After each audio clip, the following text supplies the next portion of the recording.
மாவட்டம் விக்கிரவாண்டி சட்டமன்ற தொகுதி இடைத்தேர்தலில் பதிவான வாக்குகள் இன்று எண்ணப்படுகின்றன. இடைத்தேர்தலுக்கான வாக்குப்பதிவு கடந்த 10ஆம் தேதி நடைபெற்றது. இத்தேர்தலில் திமுக வேட்பாளர் அன்னியூர் சிவா, பாமக வேட்பாளர் சி அன்புமணி, நாம் தமிழர் கட்சி வேட்பாளர் டாக்டர் அபிநயா உட்பட 29 வேட்பாளர்கள் தேர்தல் களத்தில் போட்டியில் உள்ளனர். சென்னையில் காலை முதல் வெயில் வாட்டி வந்த நிலையில் இரவு திடீரென சூறைக்காற்றுடன் பெய்த கனமழையால் குளிர்ச்சியான சூழல் நிலவியது. அடையாறு, பட்டினப்பாக்கம், எழும்பூர், சிந்தாதிரிப்பேட்டை, அண்ணா சாலை உள்ளிட்ட பகுதிகளில் பெய்த கனமழையால் சாலையில் மழைநீர் பெருக்கெடுத்து ஓடியது. நுங்கம்பாக்கம், கே நகர், சாலிகிராமம், கிண்டி, மீனம்பாக்கம் பகுதிகளிலும் பரவலாக மழை பெய்தது. ராணிப்பேட்டை மாவட்டத்தில் உள்ள பல்வேறு பகுதிகளில் சுமார் 2 மணி நேரத்திற்கு மேலாக இடி மின்னலோடு பரவலாக கனமழை பெய்தது. தென்மேற்கு பருவமழை தொடங்கியிருக்கும் நிலையில் தமிழ்நாட்டில் ஒசூர், திண்டுக்கல், கள்ளக்குறிச்சி உள்ளிட்ட பல்வேறு மாவட்டங்களில் ஆங்காங்கே தொடர் இடி மின்னலோடு மழை பெய்து வருகிறது. இந்த மழையால் குளிர்ச்சியான சூழல் நிலவியதால் மக்கள் மகிழ்ச்சி அடைந்தனர். இந்தியாவிலேயே ஆதிதிராவிட மக்களின் நலன் காப்பதில் தமிழ்நாடு முன்னணி மாநிலமாக திகழ்கிறது. தமிழக அரசு வெளியிட்ட அறிக்கையில் முதலமைச்சர் மு.க.ஸ்டாலின் ஆணைப்படி ஆதிதிராவிட மக்கள் ஏற்றம் பெற எண்ணற்ற திட்டங்கள் செயல்படுத்தப்பட்டுள்ளதாகவும், இளைஞர்களின் கல்வி திட்டத்திற்காக 2252 கோடி ரூபாய் ஒதுக்கீடு செய்யப்பட்டுள்ளதாக தெரிவிக்கப்பட்டுள்ளது. தமிழக சட்டப்பேரவையில் கொண்டுவரப்பட்ட மதுவிலக்கு அமலாக்க திருத்த சட்ட மசோதாவுக்கு ஆளுநர் ஒப்புதல் அளித்துள்ளார். கள்ளச்சாராயம் காய்ச்சினால் ஆயுள் தண்டனை மற்றும் 10 லட்சம் ரூபாய் அபராதம் விதிக்கும் வகையிலான சட்ட திருத்த மசோதா தமிழக சட்டப்பேரவையில் நிறைவேறியது. பின்னர் அந்த மசோதா ஆளுநரின் ஒப்புதலுக்கு அனுப்பப்பட்ட நிலையில் அதற்கு ஆளுநர் ஆர்.என். ரவி ஒப்புதல் அளித்துள்ளார். தமிழகத்திற்கு தண்ணீர் திறந்துவிட வேண்டும் என்ற காவிரி நதிநீர் ஒழுங்காற்று குழுவின் உத்தரவுக்கு கர்நாடகம் எதிர்ப்பு தெரிவித்துள்ளது. காவிரி மேலாண்மை ஆணையத்திடம் மேல்முறையீடு செய்யப்படும் என்றும், இது தொடர்பாக ஆலோசிப்பதற்காக வரும் 14ஆம் தேதி அனைத்துக் கட்சி கூட்டம் நடத்தப்படும் என்றும் கர்நாடக முதலமைச்சர் சித்தராமையா அறிவித்துள்ளார்.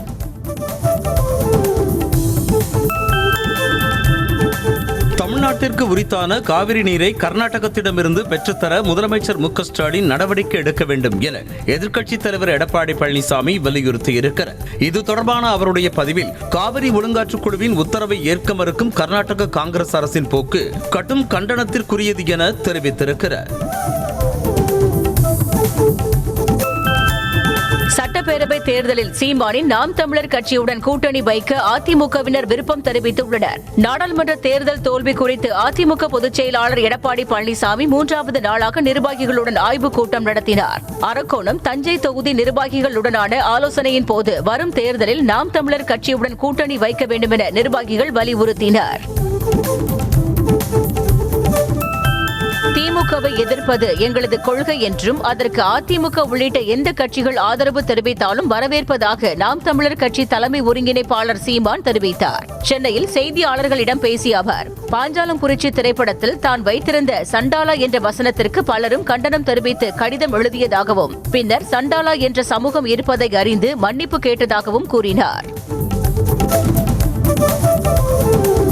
தமிழக அரசு துறைகளில் 13 ஆண்டுகளாக நிரப்பப்படாமல் உள்ள 10,402 பட்டியலின பின்னடைவு பணியிடங்களை உடனடியாக நிரப்ப வேண்டும் என பாமக நிறுவனர் ராமதாஸ் கோரிக்கை விடுத்திருக்கிறார். இது தொடர்பான அறிக்கையில், சமூக நீதி ஆட்சி நடத்தி வருவதாக முதலமைச்சர் மு.க.ஸ்டாலின் அடிக்கடி கூறி வரும் நிலையில் பின்னடைவு பணியிடங்களை நிரப்பாததுதான் சமூக நீதியா என்றும் ராமதாஸ் கேள்வி எழுப்பியிருக்கிறார். பகுஜன் சமாஜ் கட்சி மாநில தலைவர் ஆம்ஸ்ட்ராங் கொலையில் ஆம்ஸ்ட்ராங், ஆருத்ரா, பாஜக என முக்கோண தொடர்பு உள்ளதாக விசிக தலைவர் திருமாவளவன் குற்றம் சாட்டினார். சென்னை தலைமைச் செயலகத்தில் முதலமைச்சர் மு.க.ஸ்டாலினை சந்தித்து கோரிக்கை மனு அளித்த பிறகு செய்தியாளர்களை சந்தித்த அவர், மறைந்த முன்னாள் முதலமைச்சர் கலைஞரை விமர்சிப்பது அரசியல் அநாகரிகத்தின் உச்சம் என்றார். எதிர்க்கட்சிகளை பழிவாங்க மட்டுமே காவல்துறையினரை முதலமைச்சர் மு.க.ஸ்டாலின் பயன்படுத்துவதாக பாஜக மாநில தலைவர் அண்ணாமலை கடுமையாக சாடினார். இது தொடர்பாக அவர் வெளியிட்டுள்ள எக்ஸ் பதிவில், மதுரை மீனாட்சி மிஷனில் மூதாட்டி முத்துலட்சுமி கொலை செய்யப்பட்டிருப்பதை சுட்டிக்காட்டி தமிழகம் முழுவதும் சட்டம் ஒழுங்கு சந்தி சிரிப்பதாக தெரிவித்துள்ளார். பகுஜன் சமாஜ் கட்சியின் மாநில தலைவர் ஆம்ஸ்ட்ராங் கொலை வழக்கில் கைதான 11 பேரின் வங்கிக் கணக்குகளில் கடந்த 6 மாதங்களில் நடைபெற்ற பரிவர்த்தனை விவரங்கள் சேகரிக்கப்பட்டு வருகிறது. மேலும் ஆம்ஸ்ட்ராங்கை கொலை செய்ய கூலிப்படைக்கு கைமாறிய பணம் எவ்வளவு என்பது தொடர்பாக 11 பேரையும் ரகசிய இடத்தில் வைத்து போலீசார் தனித்தனியாக விசாரணை நடத்தி வருகின்றனர். பகுஜன் சமாஜ் கட்சியின் மாநில தலைவர் ஆம்ஸ்ட்ராங்கை கொலை செய்ய திருவள்ளூர் வழக்கறிஞர் அருள் திட்டம் தீட்டிக் கொடுத்ததாக தகவல் வெளியாகியுள்ளது. கொலைக்கு பயன்படுத்திய ஆயுதங்கள் முதல் கூலிப்படையுடன் போலீசிடம் சரணடைவது வரை அனைத்திற்கும் வழக்கறிஞர் அருள்தான் ஏற்பாடு செய்ததாக கூறப்படுகிறது. ஆம்ஸ்ட்ராங் கொலை வழக்கை சிபிஐக்கு மாற்ற வேண்டும் என வலியுறுத்தி சைதாப்பேட்டை வழக்கறிஞர் சங்கத்தினர் கண்டன ஆர்ப்பாட்டத்தில் ஈடுபட்டனர். ஆர்ப்பாட்டத்தின் போது வழக்கறிஞர்கள் பாதுகாப்பு சட்டத்தை மத்திய மாநில அரசுகள் இணைந்து நிறைவேற்ற வேண்டும் என்று வலியுறுத்தப்பட்டது. இதுவரை ஆம்ஸ்ட்ராங் கொலை வழக்கின் உண்மையான குற்றவாளிகள் கைது செய்யப்படவில்லை எனவும் குற்றம் சாட்டினர். தூத்துக்குடியில் வின்ஃபாஸ்ட் மின்சார வாகன உற்பத்தி தொழிற்சாலை கட்டுமான பணிகளுக்கு தமிழ்நாடு சுற்றுச்சூழல் தாக்க மதிப்பீடு ஆணையம் அனுமதி வழங்கியுள்ளது. வியட்நாமைச் சேர்ந்த வின்பாஸ் தூத்துக்குடியில் 16,000 கோடி ரூபாயில் மின்சார கார் உற்பத்தி தொழிற்சாலையை அமைக்க ஒப்பந்தம் செய்த நிலையில் முதல் கட்டமாக 2 பணிமனைகள், 2 குடோன்கள், கார் பரிசோதனை செய்யும் இடம் உள்ளிட்டவைகள் அமைய உள்ளன. இந்திரா காந்தி பிரதமராக இருந்தபோது நெருக்கடி நிலையை அறிவித்த ஜூன் 25ஆம் தேதி அரசமைப்பு சட்ட படுகொலை நாளாக கடைபிடிக்கப்படும் என மத்திய அரசு அரசாணை வெளியிட்டு அறிவித்துள்ளது. சுதந்திர இந்தியா வரலாற்றில் எமர்ஜென்சி என்பது ஒரு கருப்பு நாள் என அரசியல் கட்சியினர் விமர்சித்து வந்த நிலையில் தற்போது அந்த நாள் அரசியல் சாசன படுகொலை தினமாக மத்திய அரசு அறிவித்திருக்கிறது. பாஜக ஆட்சியில் ஒவ்வொரு நாளும் அரசமைப்பு சட்ட படுகொலை தினம்தான் என மாநிலங்களவை எதிர்க்கட்சித் தலைவர் மல்லிகார்ஜுன கார்கே கடுமையாக விமர்சித்திருக்கிறார். எமர்ஜென்சி தினத்தை அரசமைப்பு படுகொலை நாளாக அனுசரிக்கும் மத்திய அரசின் அறிவிப்பை கண்டித்த அவர், அரசமைப்பு என்ற புனித வார்த்தைக்கு பக்கத்தில் படுகொலை என சேர்த்து அம்பேத்கரை பாஜக தலைமையிலான மத்திய அரசு அவமதித்து விட்டதாக சாடினார்.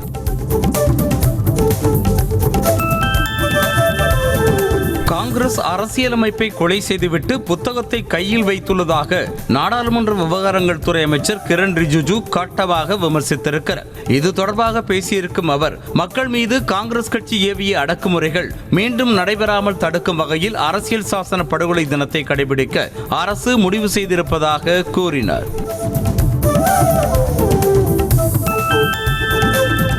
மத்தியில் பாஜக தலைமையிலான கூட்டணி அரசு நீண்ட நாட்களுக்கு நிலைக்காது என மேற்கு வங்க முதலமைச்சர் மமதா பானர்ஜி ஆருடம் தெரிவித்திருக்கிறார். மும்பை பாந்த்ரா பகுதியில் உள்ள இல்லத்தில் உத்தவ் தாக்கரேவை சந்தித்த பின்னர் செய்தியாளர்களுக்கு பேட்டியளித்த மமதா, அவசர நிலை பிரகடனத்தை ஆதரிக்கவில்லை என்றாலும் பாஜக ஆட்சியில் அதைவிட மோசமான நிகழ்வுகள் அரங்கேறுவதாக சாடினார்.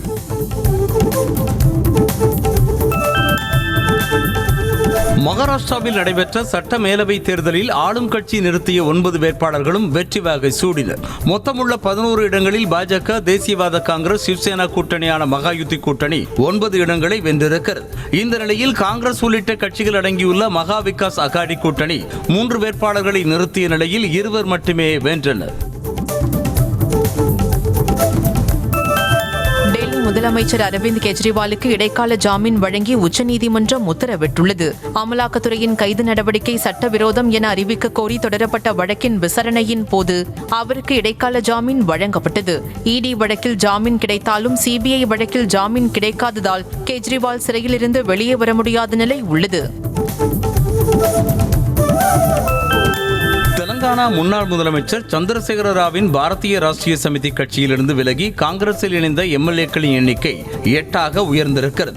ராஜேந்திர நகர் தொகுதியின் எம்எல்ஏவான பிரகாஷ் கவுட் முதலமைச்சர் ரேவந்த் ரெட்டியை அவரது இல்லத்தில் சந்தித்து காங்கிரஸில் தன்னை இணைத்துக் கொண்டார். அவரது ஆதரவாளர்களும் காங்கிரஸில் ஐக்கியமாகினர்.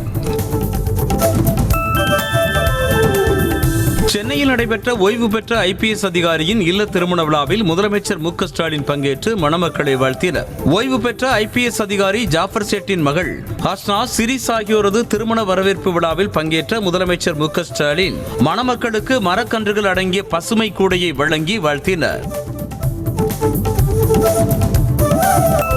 வருமானத்திற்கு அதிகமாக சொத்து சேர்த்ததாக அதிமுக முன்னாள் அமைச்சர் சி விஜயபாஸ்கர் மீது லஞ்ச ஒழிப்புத்துறை தொடர்ந்த வழக்கு விவரங்களின் நகலை வழங்க கோரி அமலாக்கத்துறை தாக்கல் செய்த மனு மீதான விசாரணை ஒத்திவைக்கப்பட்டுள்ளது. புதுக்கோட்டை மாவட்ட முதன்மை அமர்வு நீதிமன்றத்தில் மனு தாக்கல் செய்யப்பட்ட நிலையில் விசாரணையை ஆகஸ்ட் 2ஆம் தேதிக்கு ஒத்திவைத்து நீதிபதி உத்தரவிட்டார். மத்திய எரிசக்தி துறை ஒப்புதலை தொடர்ந்து டான்ஜெட்கோ 2 நிறுவனங்களாக பிரிக்கப்பட்டது. தமிழ்நாடு மின்சார உற்பத்தி மற்றும் மின் பகிர்மான கழகத்தை 2ஆக பிரிக்க ஒப்புதல் கோரப்பட்டது. இதற்கு மத்திய எரிசக்தி துறை ஒப்புதல் வழங்கியதை அடுத்து Tamil Nadu power generation corporation limited என்றும் Tamil Nadu green energy corporation limited என்றும் 2ஆக பிரிக்கப்பட்டது. சேலம் மாநகர புதிய காவல் ஆணையராக பிரவீன்குமார் அபினவு பொறுப்பேற்றுக் கொண்டார். திருப்பூர் போலீஸ் கமிஷனராக பணியாற்றி வந்த இவர் சேலம் மாநகர காவல் ஆணையாளராக மாற்றம் செய்யப்பட்டார். பொறுப்பேற்றுக் கொண்ட பின் செய்தியாளர்களிடம் பேசிய அவர் சட்டம் ஒழுங்கு சரியான முறையில் செயல்பட நடவடிக்கைகள் எடுக்கப்படும் என உறுதியளித்தார். சட்டம் ஒழுங்கு பிரச்சனையை உருவாக்கவே மதம் சாதி பற்றி சீமான் பேசி வருவதாக அமைச்சர் கீதா ஜீவன் கண்டனம் தெரிவித்துள்ளார். தூத்துக்குடியில் செய்தியாளர்களிடம் பேசிய அவர் கலைஞர் பற்றி பேச நாம் தமிழர் கட்சி ஒருங்கிணைப்பாளர் சீமானுக்கு அருகதையே கிடையாது என்றும் அரசியலில் அவர் ஒரு அரைவேக்காடு என்றும் கூறினார்.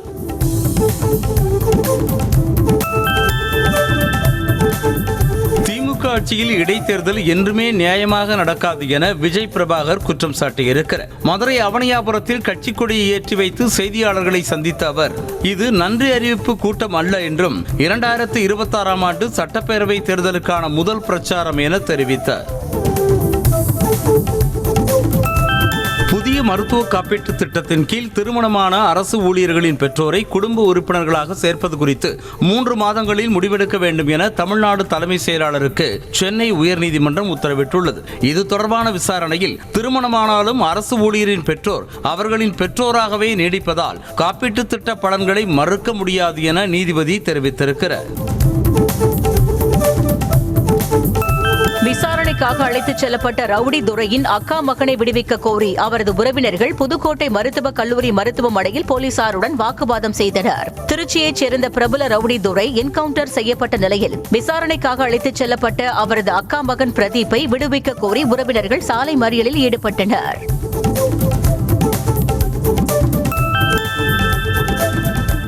ஆம்சாங் கொலையில் உண்மை குற்றவாளிகளை கைது செய்ய கோரிய திருமாவளவன் இருநாவளவன் போல மாற்றி மாற்றி பேசுவதாக பாஜக மாநில செய்தி தொடர்பாளர் ANS பிரசாத் விமர்சித்திருக்கிறார். இது தொடர்பாக அவர் வெளியிட்டிருக்கும் அறிக்கையில் ஆம்சாங் கொலை வழக்கு சம்பவத்தில் அநீதிக்கு எதிராக முதலில் குரல் கொடுத்த திருமாவளவன் இறுதியில் ஆட்சி அதிகாரத்திடம் சரணடைந்தது ஏன் என வினவினார். சென்னையில் ஒரே நாள் இரவில் 5க்கும் மேற்பட்ட இடங்களில் கொள்ளை சம்பவங்கள் அரங்கேறியுள்ளன. புரசைவாக்கத்தில் உள்ள மார்க்கெட்டிங் கடையின் பூட்டை உடைத்து 1,74,000 ரூபாயும், கீழ்ப்பாக்கத்தில் உள்ள சீப் அண்ட் பெஸ்ட் சலூன் கடையின் பூட்டை உடைத்து 50,000 ரூபாயும், மேடவாக்கம் டேங்க் சாலையில் உள்ள விநாயகர் கோவிலின் உண்டியலை உடைத்து 40,000 ரூபாயும் கொள்ளையடிக்கப்பட்டுள்ளது.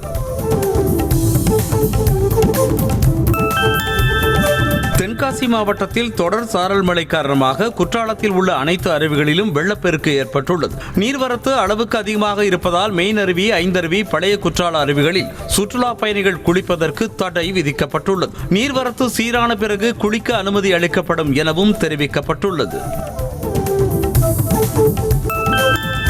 நீலகிரி மாவட்டம் கோத்தகிரியில் பெய்த மழை காரணமாக அரசு மேல்நிலைப் பள்ளியின் சுற்றுச்சுவர் இடிந்து விழுந்தது. கோத்தகிரி மற்றும் அதன் சுற்றுவட்டார பகுதிகளில் பரவலாக மழை பெய்தது. இந்த நிலையில் கடந்த ஆண்டு இதே பகுதியில் சுற்றுச்சுவர் இடிந்ததால் மீண்டும் புதிய சுற்றுச்சுவர் கட்டப்பட்டது. ஆனால் தற்போதைய மழைக்கும் அந்த சுவர் சரிந்து விழுந்தது. புதுக்கோட்டை மாவட்டம் வெள்ளனூர் அருகே மின்னல் தாக்கி விவசாயி உயிரிழந்தார். பழையராஜாப்பட்டியைச் சேர்ந்த வீரையா மாலை அருகே உள்ள ஐயாவயல் பகுதியில் ஆடு மேய்த்துக் கொண்டிருந்த போது மழை பெய்ததால் அருகே உள்ள மரத்தின் அடியில் அவர் ஒதுங்கியதாக கூறப்படுகிறது. அப்போது எதிர்பாராத விதமாக மின்னல் தாக்கியதில் வீரையா சம்பவ இடத்திலேயே உயிரிழந்தார். விழுப்புரம் மாவட்டம் மேல்மலையனூர் சுற்றுவட்டார பகுதியில் சுமார் 1 மணி நேரத்திற்கு மேலாக இடி மின்னலோடு பெய்த கனமழையில் பள்ளி மாணவர்கள் உற்சாகத்துடன் நனைந்தவாறு சென்றனர். மேல்மலையனூர் பகுதியில் கடும் வெப்பம் நிலவி வந்ததால் பொதுமக்கள் கடும் அவதிக்கு உள்ளாகினர். இந்த நிலையில் 1 மணி நேரத்திற்கு மேலாக பெய்த மழையால் பொதுமக்கள் மற்றும் விவசாயிகள் மகிழ்ச்சி அடைந்தனர். கடலூர் மாவட்டம் சிறுபாக்கம் சுற்றுவட்டார பகுதிகளில் சூறாவளி காற்றுடன் பெய்த கனமழையால் மங்களூர் கிராமத்தில் உள்ள தாழ்வான குடியிருப்புகளில் மழைநீர் புகுந்தது. இப்பகுதிகளில் கால்வாய் கட்டித்தர பலமுறை மாவட்ட ஆட்சியரிடம் மனு கொடுத்தும் நடவடிக்கை எடுக்கப்படவில்லை என குடியிருப்பு வாசிகள் குற்றம் சாட்டினர். மேலும் இரவு பெய்த மழையால் பல இடங்களில் மின்சாரம் துண்டிக்கப்பட்டது. சென்னை போரூரில் உள்ள ஸ்ரீ ராமச்சந்திரா உயர்கல்வி மற்றும் ஆராய்ச்சி நிறுவனத்தில் மருத்துவ பேராசிரியர்களுக்கான 2 நாள் கருத்தரங்கம் நடைபெற்றது. இந்த நிகழ்வில் மாணவர்களுக்கும் மருத்துவக் கல்லூரி பேராசிரியர்களுக்கும் விர்ச்சுவல் ரியாலிட்டி AI தொழில்நுட்பத்தை பயன்படுத்தி எவ்வாறு சிகிச்சை மேற்கொள்ளலாம் என பயிற்சிகள் வழங்கப்பட்டன.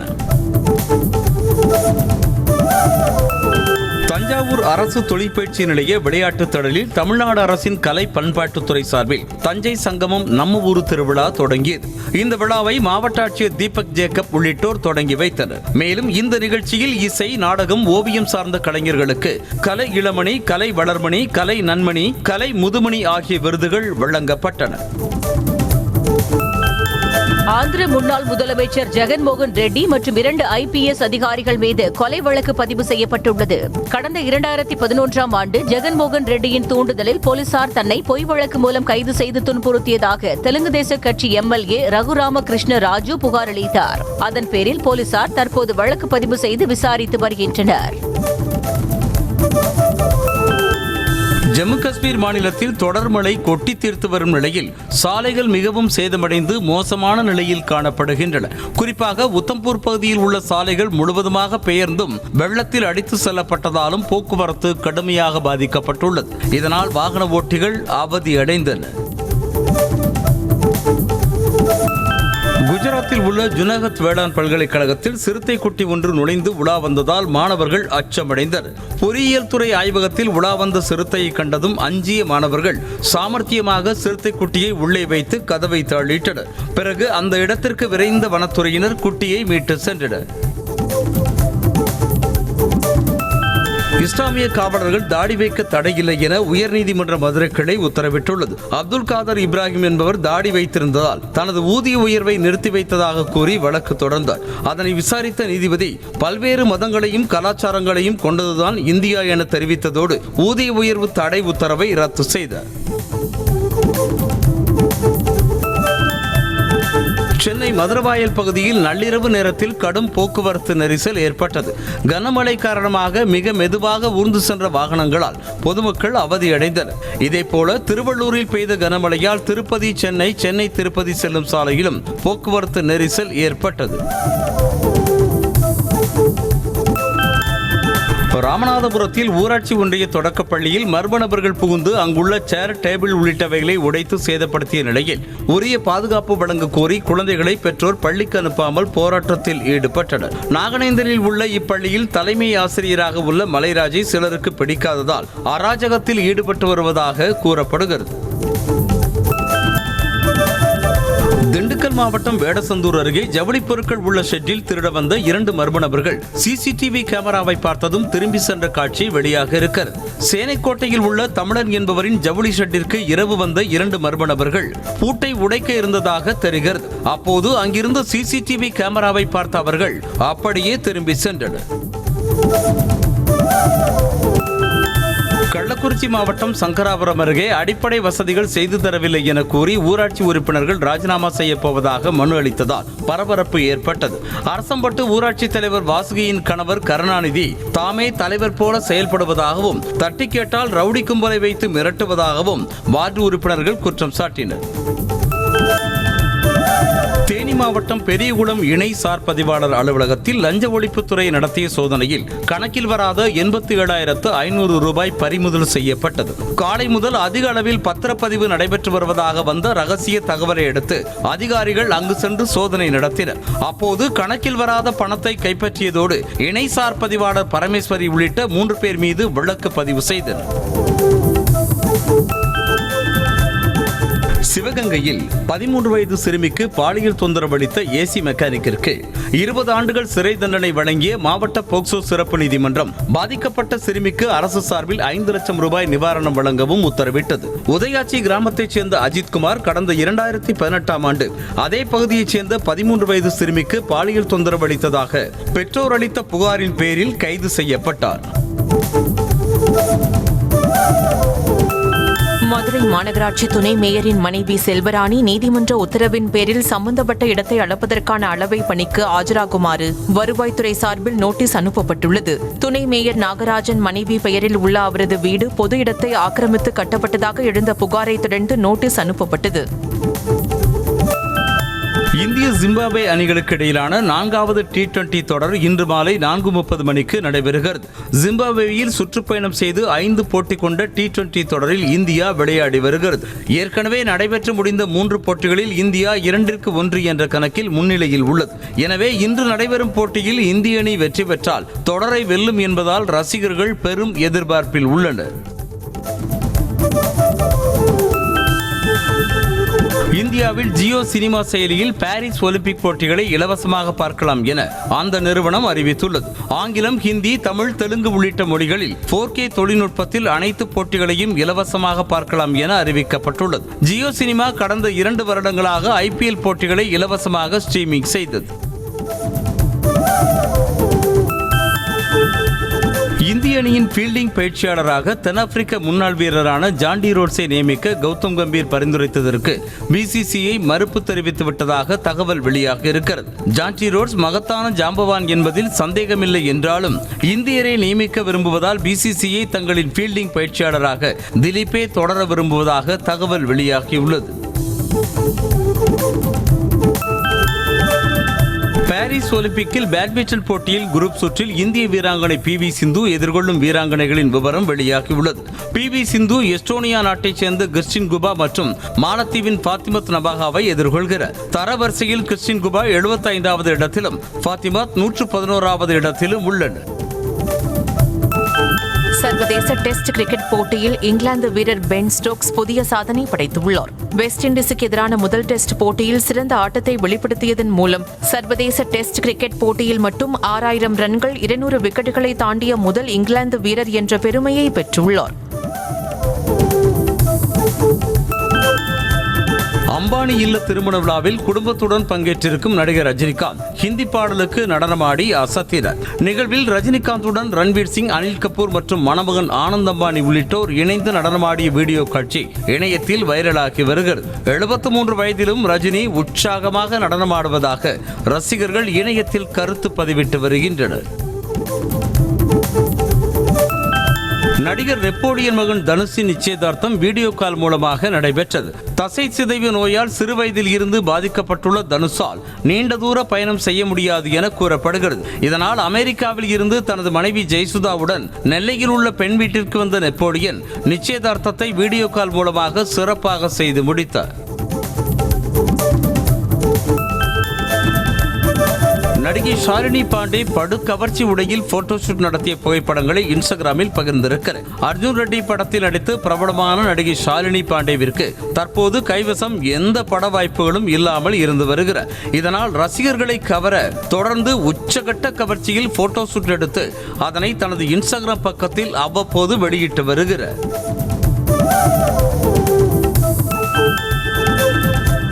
பாலிவுட் நடிகர் அக்ஷய்குமாருக்கு கொரோனா தொற்று ஏற்பட்டிருப்பதாக தகவல் வெளியாக இருக்கிறது. இதனால் தன்னை தனிமைப்படுத்திக் கொண்டிருப்பதாகவும் ஆனந்த் அம்பானி திருமண நிகழ்வில் பங்கேற்கவில்லை என்றும் தகவல்கள் வெளியாகியுள்ளன. அண்மையில் இவர் நடித்த சூரரை போற்று ஹிந்தி ரீமேக்கான சர்பிரா என்ற படம் திரையரங்குகளில் வெளியானது.